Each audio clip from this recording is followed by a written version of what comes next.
Vous savez, en 2019, quand Macron est sorti pour menacer, convoquer les présidents du G5 Sahel à Pau pour aller signer l'accord d'autorisation du G5 Sahel, qui n'avait aucune base légale avant. Mais j'étais tellement énervé que j'ai fait 2 nuits, je n'ai pas pu dormir. J'ai fait un long article que j'ai publié, j'ai payé moi-même l'argent pour publier dans les journaux. Après, j'en ai fait un petit livret. Le titre, c'est La faillite de l'État malien. Les causes, les responsabilités et les pistes de solutions. Ce livre-là, je l'ai. Mais quand ils l'ont lu, c'est à l'hôtel Salam qu'une espionne, parce qu'ils ont des gens partout, vous les voyez là, c'est des gens qui ils me disent, monsieur Maïga, vous êtes un subversif. Parce que dans ce bouquin-là, j'ai ressorti toutes les déclarations des sénateurs, des députés, des ministres qui ont dit qu'il faut diviser le Mali. Et le ministre des Affaires étrangères de Sarkozy a dit clairement, je l'ai dit avec le journal parce que je notais, que lui, son dernier voyage à Bamako, en 2012, il est venu voir Atiti. Il lui a dit 2 choses. Il faut donner l'autonomie aux Touaregs. Il faut combattre les terroristes. Ça, c'est lui qui dit ça. Donc, c'est eux. Ils nous enseignent le mensonge. Ils se débrouillent à avoir des dirigeants, des jouisseurs qui aiment voyager, avoir de l'argent en poche, parler les gros français. Et puis, on divise le Mali. Leur fameuse force d'attente, là, de la CEDEAO, qui continue à attendre depuis 2012, là. Vous savez, quand on l'a créé en avril 2012. À l'investiture de Macky Sall, son premier mandat, ils ont décidé de créer une force d'attente qui doit aller combattre les terroristes au Mali. Cette force, comme je vous ai dit, elle est en train d'attendre. Maintenant, c'est contre le Niger. Mais là-bas, ils ont dit que la force d'attente sera composée de 3000 hommes. Mais vous savez ce que le ministre français des Affaires étrangères, qui se trouve par hasard dans une salle avec des chefs d'État, Alain Juppé, il dit, mais non, ça c'est trop pour seulement contre 500 terroristes. Mais quelle est son affaire? Les terroristes qui soient 500 au millier, comme je dis à quelqu'un, que nous on prenne un marteau, un éventail ou une serviette pour frapper ces mouches malheureuses là, pour les tuer, quel est son problème? Mais il s'est opposé, il dit de ne pas mettre de force d'attente, que c'est trop, ni des affaires étrangères français. Et cette force d'attente-là, ils l'ont créée mais n'a jamais agi. Elle est toujours en train d'attendre, depuis avril 2012. Mais les Maliens oublient, récemment ils ont fait une réunion de la CEDEAO, que la force d'attente de la CEDEAO, j'ai dit, ils vont continuer à attendre. Donc, quand ça, les gens ont commencé à lire,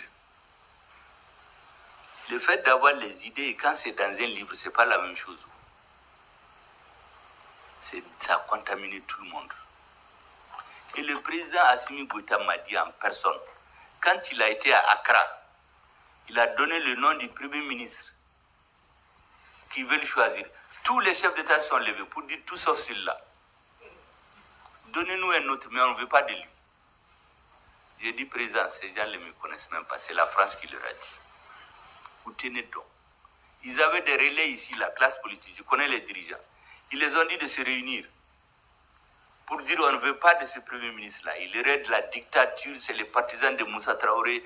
Nous, on veut un démocrate. Et puis il est clivant, il est un premier ministre d'un parti, on veut un premier ministre neutre. Est-ce qu'il y a la neutralité en politique dans certains moments de l'histoire? Il n'y a pas de neutralité. Soit tu es avec le Mali ou tu es contre le Mali. Celui qui ne veut pas s'engager dans la Lidoco, Nekonitala. Ils ont fait les meetings à la pyramide du souvenir. Les ambassadeurs se sont réunis pour aller voir le président, pour changer de premier ministre. Tout ça, c'est eux. Mais pendant ce moment, ce que vous êtes en train de faire là, je ne le savais pas. Il faut que ça soit dans un écrit. Moi, je peux me lever aussi pour dire aux Maliens que c'est moi qui ai commencé la lutte. Mais vous avez commencé avant moi. Vous êtes là depuis 2017, pendant que moi, j'étais porte-parole du gouvernement. Et moi, je croyais en ce moment-là que tout allait marcher. Donc, si vous n'écrivez pas, demain, je vais dire aux gens que tout a commencé par moi. Mais vous êtes en train de démontrer quand ça a commencé et vous ajoutez ce que moi j'ai fait parmi les points essentiels. Effectivement, quand je partais à New York, c'était un pur hasard. C'est par hasard que le président m'a dit qu'il est invité à New York. Est-ce que je peux aller le remplacer? Après, je suis venu, j'ai dit au président, mais qu'est-ce que je vais dire là-bas? Parce que quand tu vas, il faut au moins les grandes lignes, que tu saches ce que le président veut. Il m'a dit, je vous fais confiance. Vous savez ce que veulent les Maliens. Il faut dire ce que les Maliens veulent que le monde entende.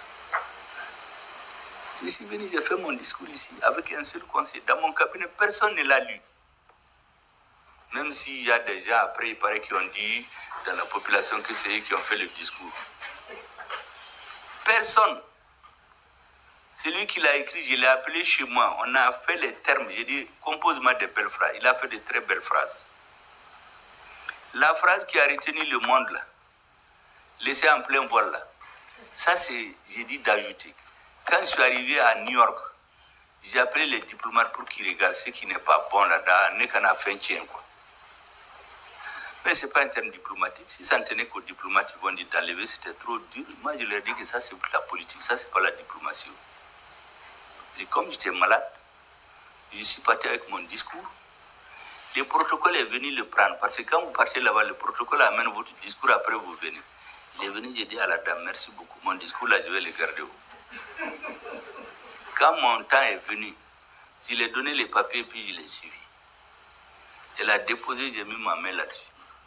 Ils m'ont dit, vous voulez parler au prompteur? J'ai dit non, moi je vais lire. Le prompteur là, on ne va pas venir me dire que le courant est coupé. Si le prompteur là, tu peux te tromper. Moi j'ai lu mon discours et puis j'ai dit au ministre, maintenant là, je ne suis plus rien. Je vais dans ma chambre, je suis malade d'air. Je suis allé me coucher. J'ai dit que je n'ai pas la personne jusqu'au lendemain. Le lendemain, quand je suis venu, le ministre des Affaires étrangères, monsieur le ministre, j'ai dit, mais qu'est-ce qu'il y a? Il dit que lui, il est un anglophone. Il a regardé en Indonésie, en Australie, au Japon, en Europe. Tout le monde a parlé de plein vol. Et les journalistes ont rempli les couloirs.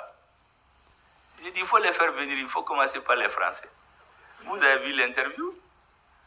Ils sont venus parler de Wagner, des petits patatas. J'ai quitté là-bas, je suis allé à Paris. Parce que j'avais donné rendez-vous à la communauté malienne. Vous savez, pour m'intimider, qu'est-ce qu'ils ont fait? L'escorte de la voiture du Premier ministre, ils ont enlevé.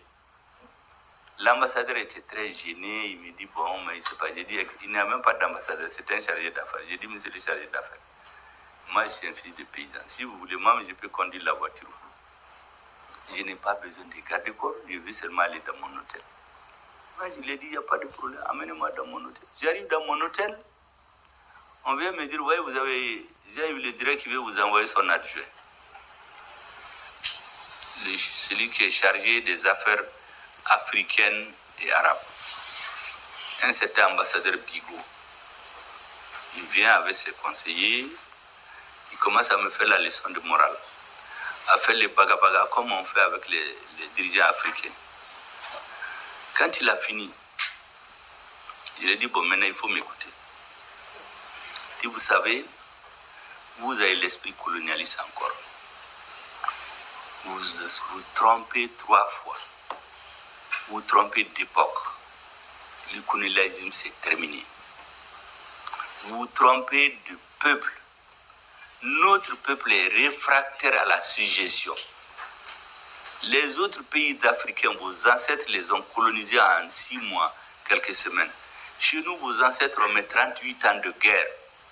Du 22 septembre 1878 au 16 mai 1916, quand ils ont tué Firoun. Est-ce que vous savez que même Firoun, c'est un Africain qui l'a tué pour venir donner à un enfant qui a Fagakata à Choudi Toubabouma. Donc, ce que vous voyez à Bamako là, ce n'est pas la première fois les gens qui s'acharnent contre le Premier ministre là. C'est dans les habitudes chez nous, les trahisons, les traîtres. Il y a des gens aujourd'hui, si tu donnes la chair du Premier ministre là, ils vont manger et bien dormir. Il y en a plein. Firoun, c'est des Africains qui l'ont tué. J'ai dit aux Français là donc, vos ancêtres ont mis 38 ans de guerre.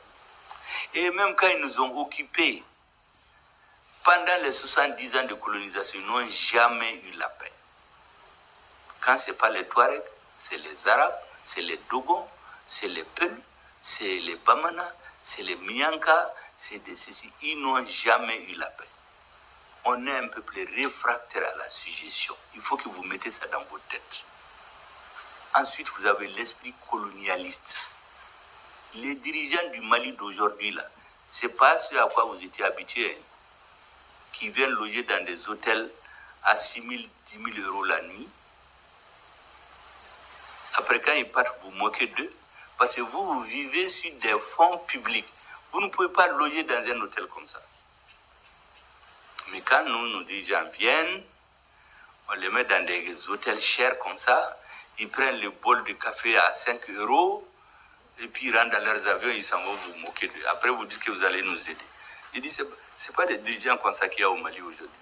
J'ai dit, Assimi Goïta là, il quitte Kati, il est dans son bureau. Il n'a pas besoin de vos appréciations. Nous, on a besoin des appréciations du peuple malien. Le monsieur, il m'a menacé en disant que nous, on perd notre temps avec la Russie d'ailleurs. Que lui, il a été en Russie en juillet, il les a mis en garde. Il a dit, tu es en retard. Toi, tu as vu les Russes en juillet. Moi, j'ai vu les Russes en septembre à New York. Le ministre des Affaires étrangères là-bas a dit aux nôtres que tous les engagements de la Russie vont les respecter. Donc, tes données sont périmées. Le monsieur n'a plus rien dit. Il me dit, bon, je peux partir. J'ai dit, il faut partir. Il est parti. Ils ne sont pas habitués à ça. J'ai rencontré les Maliens. On a parlé, j'ai pris mon avion. Le lendemain, il y a un des gens qui tape le tambour ici. Là. Ils l'ont mis dans le même avion que moi. Dès que je suis descendu, ils ont commencé à se réunir derrière l'hôtel Olympe là-bas. Ils réunissent des hommes de médias, on partage les rôles. Le premier ministre, là, il faut qu'on le discrédite dans l'opinion. Donc, il y a des titres, on met sa tête. C'est comme maintenant. Il faut donc, des hommes de médias, on coordonne. L'objectif, il faut tirer sur lui jusqu'à ce qu'il tombe. Et on a inventé le mot clivant. Le premier qui a annoncé clivant, c'est le ministre français des Affaires étrangères.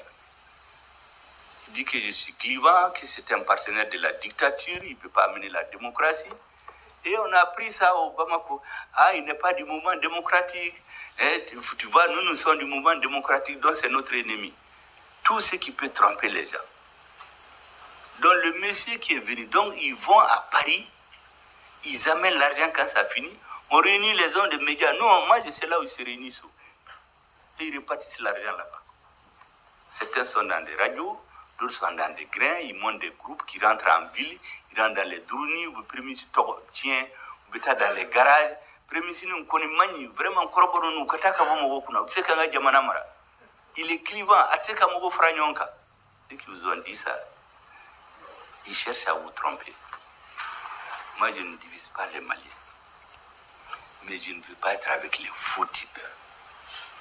J'ai dit, quand on assassinait les Maliens au nord, on tuait nos soldats, on les mettait dans les fosses communes.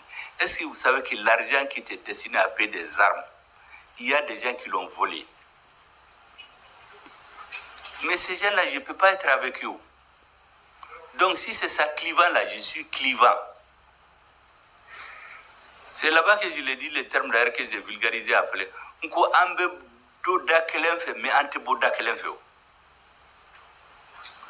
Mais vous entendez au Mali,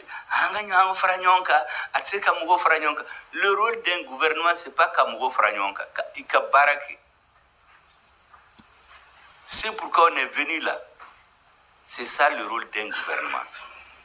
Ceux qui ont travaillé à faire tomber le Mali et ceux qui veulent le redresser, ils ne peuvent pas s'entendre.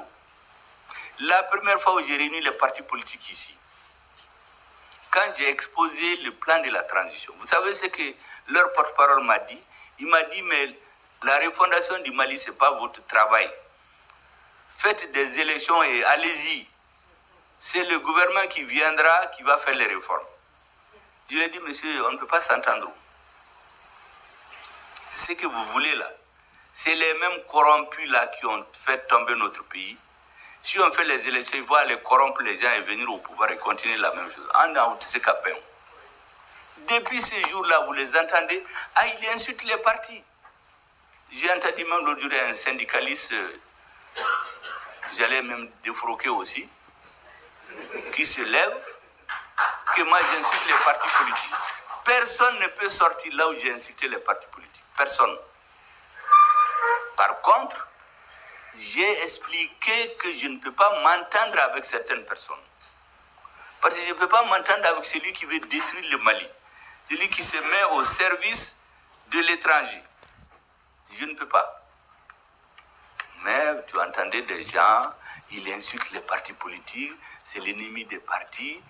Personne ne peut sortir là où j'ai insulté les partis politiques. Ça n'existe pas. Parce que moi, je suis un homme politique.